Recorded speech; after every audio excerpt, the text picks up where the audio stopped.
Bien-aimés dans le Seigneur, je vous salue dans le nom merveilleux de notre Seigneur et Sauveur Jésus-Christ. Aujourd'hui, nous sommes jeudi le 15 décembre 2022. Et comme d'habitude, nous nous retrouvons.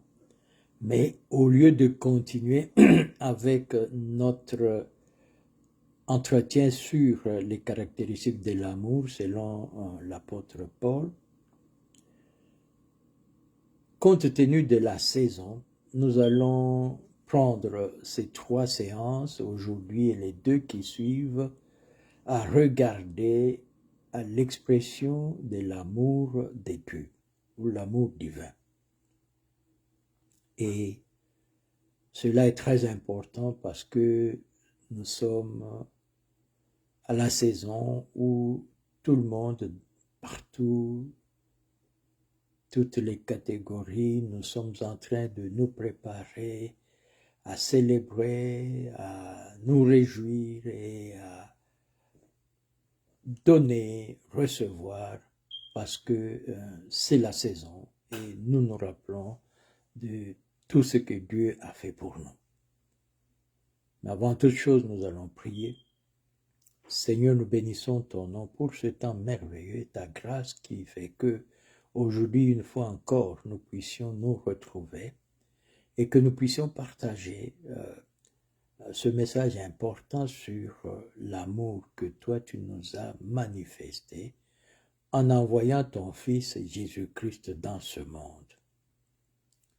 Nous voulons, Seigneur, que pendant ce temps, chacun de nos cœurs soit préparé à être arrosé par cet amour renouvelé, régénéré, pour que la célébration que nous allons faire et que nous allons avoir soit une célébration véritable qui anime non seulement nos corps, mais tout notre être, esprit, âme et corps. Et que toi, Seigneur, tu puisses te réjouir avec nous en ce temps. Au nom de Jésus-Christ. Amen. Nous allons lire 2 passages.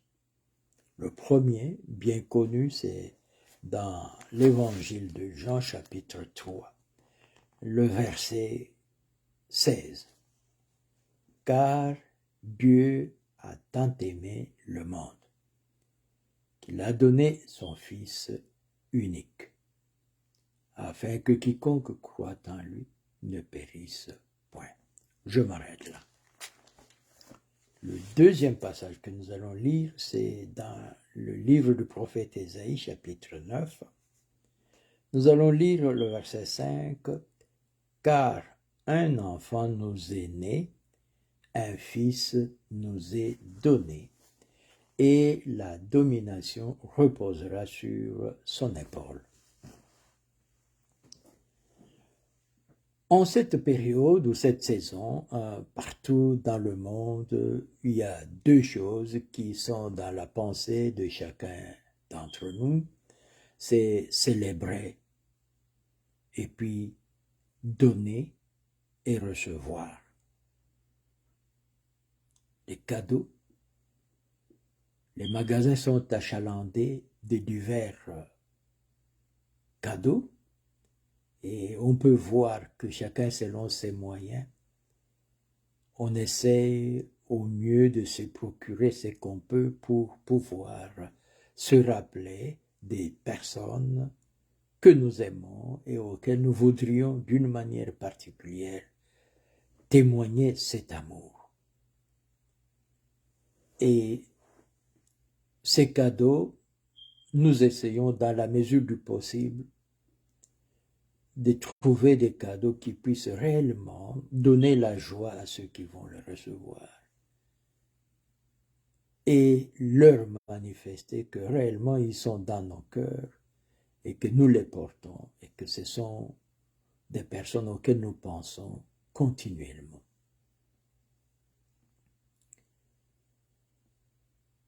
Mais nous avons dit que Dieu est amour. Et comme Dieu est amour, il n'a pas manqué de nous manifester cet amour d'une manière exceptionnelle. Et il nous a fait un don particulier, un don unique. J'aimerais ici que chacun de nous se rappelle ces faits que nous considérons comme anodins. C'est Dieu qui est la source de tout ce que nous sommes et tout ce que nous avons. Juste imaginez un peu qu'il y ait une compagnie qui fabrique de l'eau, parce que l'eau que nous buvons n'est pas fabriquée par les hommes. Les hommes puisent de l'eau, peut-être purifient, conditionnent, soit en bouteille ou mettent dans des tanks pour l'acheminer à travers des tuyaux jusque dans nos demeures ou à proximité. Et chaque mois, nous payons les factures pour ce qu'ils font. Mais il n'y a personne parmi eux qui fabrique de l'eau. L'eau nous vient de Dieu. Imaginez combien nous allions payer pour l'eau s'il y avait une compagnie qui fabriquait de l'eau. Quelle facture pour nos besoins de tous les jours. L'air que nous respirons, juste penser à ce qu'un homme dans un hôpital, on lui apporte cet air dans une bonbonne et on lui met des tuyaux parce que ce que nous payons. Mais alors nous respirons cela pendant des années. Et si nous devrions payer des factures pour cet air que nous respirons, vous pouvez imaginer à combien s'élèverait cette facture. Donc tout cela nous vient des dieux. Toute notre vie, du premier jour au dernier jour, nous vivons sur les dons des dieux. Mais en plus de cela, Dieu a considéré notre état profond.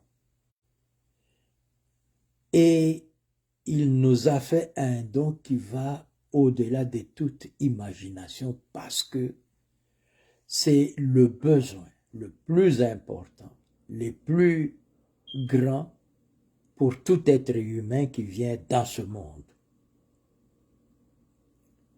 Le besoin d'être sauvé. Peu importe la famille dans laquelle vous êtes né.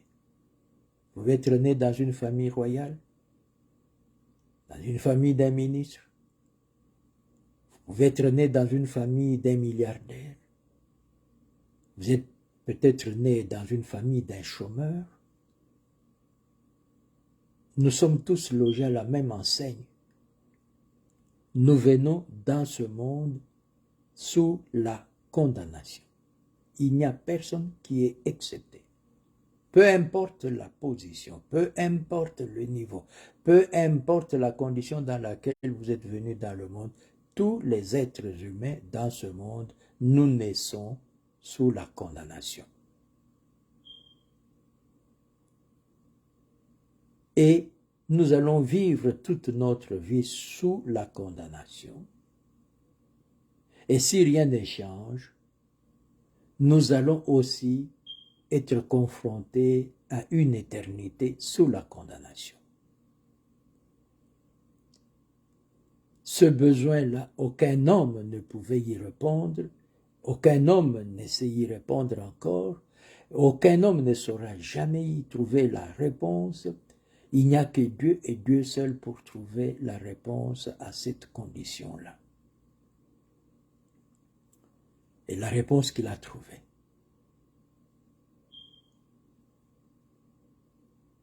Du côté divin, c'est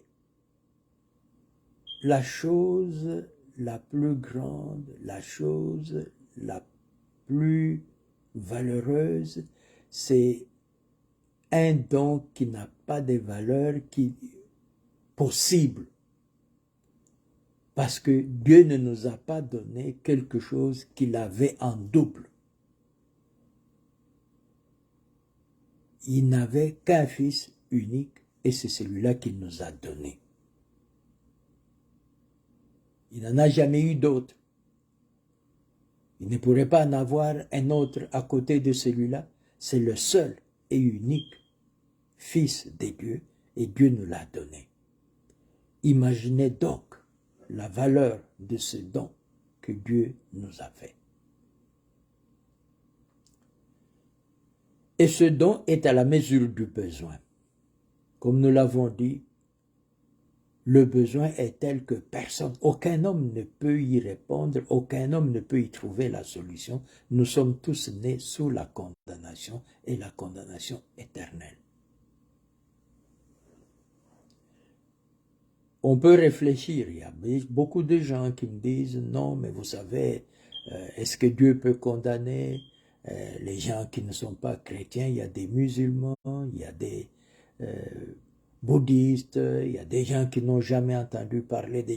Est-ce qu'il n'y a que des chrétiens? Cette question-là ne peut pas se poser pour nous en ce temps, parce qu'aujourd'hui, pendant que nous parlons, le monde entier, bouddhistes, musulmans, ceux qui savaient ou ceux qui ne savaient pas, partout tout le monde célèbre cette fête. Donc tout le monde sait qu'il y a un don que Dieu a fait. Vous me direz, mais il y a eu des gens qui ont vécu avant. Ce n'est pas notre problème, ce n'est pas notre condition.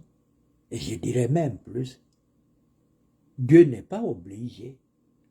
Parce que notre condition d'esclave n'a pas été le choix de Dieu. C'est le choix de l'homme. Adam et Ève ont choisi cette condition qui a fait que tous nous naissons esclaves et condamnés. Non seulement esclaves et condamnés, mais incapables de sortir de cet esclavage, incapables de sortir de cette condamnation, quels que soient les moyens, quels que soient les efforts, impossible à un homme de sortir de cette situation par ses propres efforts ou par ses propres moyens. Il a fallu que Dieu intervienne et qu'il ouvre la porte. Et cette porte, c'est le Fils unique de Dieu vivant qui est venu dans ce monde pour être la source d'un salut éternel. Aujourd'hui donc, la possibilité est offerte à chacun, homme ou femme, quand nous regardons à Jésus-Christ comme un don qui nous vient de Dieu.